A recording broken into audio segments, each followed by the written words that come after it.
can we talk about how the sages in Tears of the Kingdom honestly kinda suck? I love everything about this game, and I think it's an overall upgrade from Breath of the Wild in pretty much every way except for the sages. The sage abilities are pretty much worse in every way than the Breath of the Wild champion abilities, and mainly because of how annoying it is to activate them. They just run off and start fighting enemies, forcing you to go out of your way to hunt them down and activate it. And in the midst of chaos, finding the specific sage that you want to use is really annoying. And on top of that, their abilities are not even that good, so it's not even worth it half of the time. So in this video, I want to go over them individually and compare them to their Breath of the Wild counterpart. So let's start with Tulin. Now Tulin is the only one that I think is actually better, and here's why. While I do love Revali's Gale and I think it's an excellent ability, in Tears of the Kingdom there are many ways to replicate that vertical distance, such as throwing Hylian pine cones in a fire. You can use a hover stone and then ascend to it. You can use Ultra Hand to raise a platform and then get on top of it and use Recall. You can also use your Fuse ability to attach things like balloons, rockets, or bombs to your shield. And sure, a lot of these things might be a little bit more tedious and take more time to set up as opposed to just holding down the button, but what I'm saying is there are many ways to replicate Revali's Gale without that much effort. But the horizontal distance that you get from Tulin's ability is honestly kinda great. It's super useful when traversing sky islands or simply trying to make it across gaps. And that's something that you can't really replicate in Breath of the Wild. So while both of them are really good abilities, I would probably pick Tulin's overall. But just because Tulin's ability is better doesn't mean anything. All the rest are worse. First, Riju's ability. Now this one, it's worse in pretty much every way. The concept is amazing. You can fire off an arrow and bring down the Wrath of Zeus. Yes, I absolutely love that concept. Unfortunately, its execution sucks. It's meant to be an ability that you can use with a bow, but why is Riju never around me? She's always in the middle of fighting, so I have to go out of my way, run to her, activate the ability, run back, pull out my bow, and then hit my shot. It's just too much. I really wish they would have made it so if you hit an enemy with any weapon while in the circle, it'll bring down the lightning. This would have made the ability 10 times better.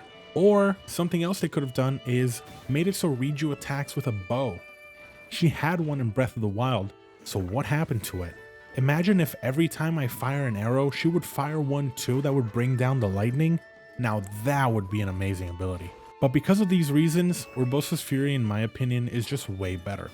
The damage is similar, but it provides a bigger AoE, it actually stuns enemies, and it's just more efficient to activate since you just need to charge an attack. The next ability is Yunobo's, and while his can be kinda useful at times, it just gets in the way more often than not. While yes, it's good to break rocks and ores, even so, I never use it to break ores because all he does is he just makes my ores just fly around everywhere. So if I'm on a sky island or near a cliff, it's just out of the question.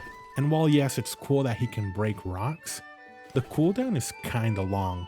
And I just have so many blunt weapons and bombs that I almost just prefer to break them myself.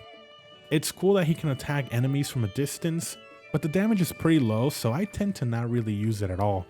He does give you a cannon when you're riding on your Zonai device, which is cool when you're using a land vehicle, but if you're using like a hover bike or any similar flying build, he does in fact make it tilt to the sides just by being there, which honestly ruins it. And while Daruk's protection wasn't the most amazing move, a free parry was always nice, especially because it would prevent your shield from suffering durability. This one's kind of like a hit or miss for me because they can both be kind of useful at times, but at the same time not really. But overall I would say I prefer Daruk's protection in most situations. And finally we have Sedan's ability. This one has to be probably the most useless one. It only has one use, and that is to power up your Zora weapons. And I get it, that's kind of useful, but that's pretty much all it does.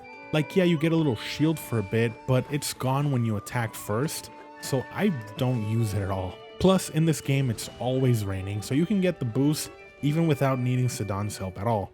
It's just a very specific ability with a very niche use, and you always need some sort of Zora weapon to even use it at all. So if we're comparing it to Mipha's Grace, I think I prefer Mipha's Grace as it was way more useful. Mainly in the early game since you don't have that many hearts or high level armor.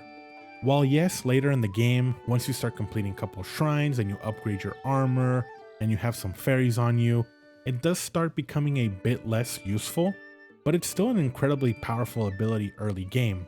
And you never know, in the late game, it can come in clutch and prevent a death from falling or something unexpected. But overall, for the most part, I don't hate the sages in Tears of the Kingdom. I just hate how tedious it is to activate them. And while some of them do have their utilities, a lot of them just don't do enough for me to justify actually going out of my way to activate them. I just think that the way that the champion abilities in Breath of the Wild were programmed made a lot more sense, and you could easily activate them without any issues. While their abilities themselves weren't that much better, the convenience alone makes me prefer them by a mile. But I would love to know what you think. Do you like the sages in Tears of the Kingdom? Or do you prefer the champion abilities from Breath of the Wild? And if you could change how the sage ability works, how would you do it? Let me know in the comment section down below. And that's going to do it for this video. I hope you guys enjoyed. If you did, be sure to leave a like and subscribe to my channel for more. Thank you so much for watching, and I will see you in the next one.